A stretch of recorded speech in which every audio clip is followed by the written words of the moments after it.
अस्सलाम वालेकुम जी, मैं हूं मारिया अली। आप देख रहे हैं मेरा चैनल। टोबा टेक सिंह की मारिया से जिनसी ज़्यादती के सबूत आखिर क्यों नहीं मिले? फोरेंसिक रिपोर्ट में असल इंकशाफात हुए हैं? क्यों इस केस को दबाने की कोशिश की जा रही है? क्यों इस केस में सबूतों को छुपाने की कोशिश की जा रही है? बाप अब्दुल सत्तार ने पहले ही बता दिया था कि एड़ी चोटी का जोर लगा दो, लाश से सबूत नहीं मिलेंगे। हमने लाश को तो फिनाइल से धो डाला था। शहबाज और फैसल के मोबाइल की फोरेंसिक रिपोर्ट भी सामने आ चुकी है। मारिया का किस लड़के के साथ ताल्लुकात थे, किस लड़के के साथ जो है वो उसका अफेयर चल रहा था, क्या कोई लड़का था भी, या ये भी एक फर्जी और झूठी कहानी है? असल कहानी क्या आज की वीडियो में बताऊंगी। नाजिया को मंजरेआम पर क्यों नहीं लाया जा रहा, क्या उसको मंजरेआम पर अब लाने का फैसला किया गया है? मारिया केस का रुख किसने किसके कहने पे आके तब्दील किया? आप सबने देखा जी, एक रिपोर्ट आती है, उस रिपोर्ट में बता दिया जाता है कोई ज्यादती नहीं है, कुछ नहीं है, वो बेचारे मासूम है, बाप ने कोई ज्यादती नहीं की, भाई ने कोई ज्यादती नहीं की, ये सारे मामला जो हैं। और उसके बाद वही हुआ जो बहावलपुर केस में हुआ था, आप सबको याद होगा। इतनी सारी वीडियोस जो है बरहना निकलती हैं और गवाह भी होते हैं, सबूत भी होते हैं, और फिर पैसा चलता है और ऐसा चलता है कि जीआईटी कहती है कि वीडियोस ही नहीं थी कोई। यानी कि अलादीन का जिन जो है वो आता है और हर चीज़ को गायब कर देता है। हर केस में ये होता है। बहुत ही जो है तकलीफ द सिचुएशन है। हर केस में अगर हम देखें, जिसके पास पैसा है वही केस जीत जाता है। इनके पास पैसा था, 15 लाख की कहानी हमने सुनी थी, और 15 लाख कितनी बार चला और कितना कितना 15 लाख चला, ये इस केस की डीएनए रिपोर्ट के बाद जो है वो मामला जो है वो समझ आ जाते हैं। टोबा टेक सिंह की मारिया की डीएनए रिपोर्ट तो जब आती है तो बताती है कि जी इसमें तो कोई जिनसी ज्यादती हुई ही नहीं हुई, लेकिन फोरेंसिक रिपोर्ट जो है उसमें कुछ हैरानकुन इंकशाफात सामने आए हैं। इसके साथ साथ शहबाज और फैसल के मोबाइल की फोरेंसिक रिपोर्ट भी आ चुकी है, लेकिन पुलिस ही मिली हुई है, पुलिस ही इन्वॉल्व है इस सारे के सारे मामले में। तो फिर आप किससे उम्मीद करते हैं कि किसी ने क्या सच्चा बनकर सामने आना है या किसने सच्चाई सामने रखनी है? मारिया के साथ जिनसी ज्यादती और कत्ल का केस अब मुख्तलिफ हो चुका है। इसको मुकम्मल तौर पर अपना रुख पुलिस ने इसको चेंज कर दिया है रिपोर्ट्स आने के बाद। मकतूला के दोनों भाई एक दूसरे पर बहन से ज्यादती का इल्ज़ाम लगा रहे थे। क्यों लगा रहे थे? अगर ज्यादती की नहीं हुई थी तो डे 1 से जो है वो क्यों इल्ज़ाम लगा रहे थे? डीपीओ इबारत निसार ने बताया था कि जी मरकजी मुल्ज़िम फैसल, बाप और दूसरे भाई शहबाज के सैंपल हमने ले लिए थे, तो अगर इन्होंने रेप या जिनसी ज्यादती मामला हुए ही नहीं थे तो फिर क्यों उन्होंने इल्ज़ामात लगाए कि ये सारे मामला हुए हैं? अजीब सी बात है, बड़ी मिस्टीरियस किस्म की बात है कि दो रिपोर्टर्स जो हैं, जो कि न्यूट्रल रिपोर्टर्स थे, उनसे चलते फिरते जब इन्होंने इनसे सवाल किए थे तो उन्होंने एक्सेप्ट किया था कि जी कौन से भाई ने क्या किया, हमने किया है।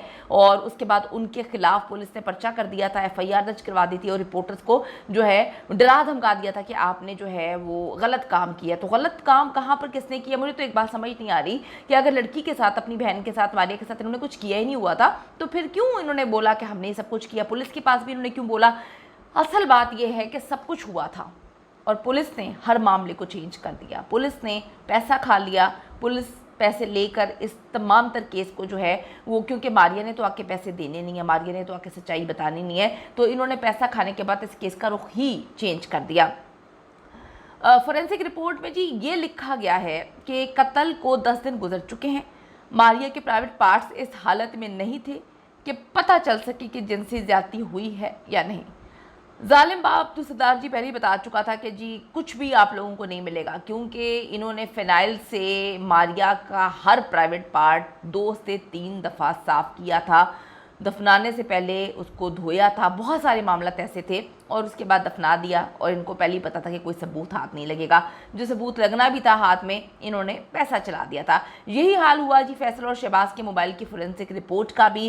पुलिस का कहना है कि दोनों के मोबाइल से कोई सबूत ही नहीं मिला। इनके मोबाइल तो बिल्कुल शफाफ है, ऐसे जैसे कि अभी धोखे जो है ना डाले हैं। जो वकील इनके खिलाफ बयान दे रहा था वो दोबारा इनका केस लड़ रहा है, और सबसे पहले सुमेरा को, फिर शहबाज को, और फिर अब्दुल सत्तार को जो है जमानत दिलवाएगा। कितनी अजीब सी बात है, कितने कितने मामला हैं, क्या कुछ हो रहा है, पुलिस ने कहाँ से कहाँ इस केस को पहुंचा दिया।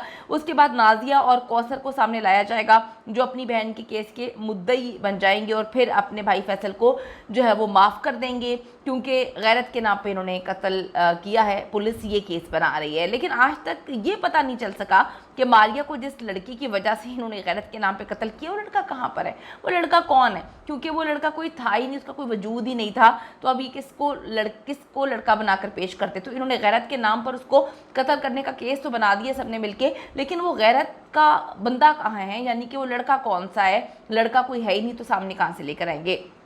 अब्दुल सत्तार जो अपने भाई की कहानी सुना रहा था कि शहबाज मारिया के साथ गलत हरकतें करता था इसलिए मारिया को मारा, कितनी अजीब सी बात है। हर चीज़ इन्होंने एक्सेप्ट की हुई है और पुलिस कह रही है कि जी ये तो खैरत का मामला है, हमें तो कोई सबूत नहीं मिला, सारी रिपोर्ट्स हैं वो क्लियर आ चुकी हैं। फैसल और अब्दुल सत्तार ने जो बयान दिया था कि फैसल जिनसी ज्यादती करता था, उसकी क्या हकीकत थी, क्यों इन्होंने बयानात दिए, मतलब किसने कहा था, अगर ज्यादतियाँ की नहीं इन्होंने, कोई जिनसी तशद्दुद नहीं किया उसके साथ, तो फिर ये क्यों मुख्तलिफ जगहों पर बयानात दे रहे थे। यानी कि मुझे अभी तक समझ नहीं आ रही कि सारे बयानात दे दिए, जब पैसा चल गया तो पुलिस ने कहा कि हर बयान से मुकर जो, हर चीज़ से मुकर जो, और जो रिपोर्टर्स हैं उन पर हम केस कर देते हैं, उनको हम झूठा साबित कर देंगे।